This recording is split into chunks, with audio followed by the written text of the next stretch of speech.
ऐसे कर बराबर। 1 2 3 4 5 6 7 1 2 1 2 4 5 6 7 8 गलत आ रहा ना। ऊपर कितने है?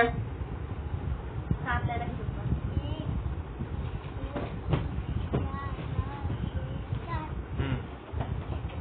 कितने है ना? नीचे 2 1 2 3 4 5 6 7 8 हाँ 9 10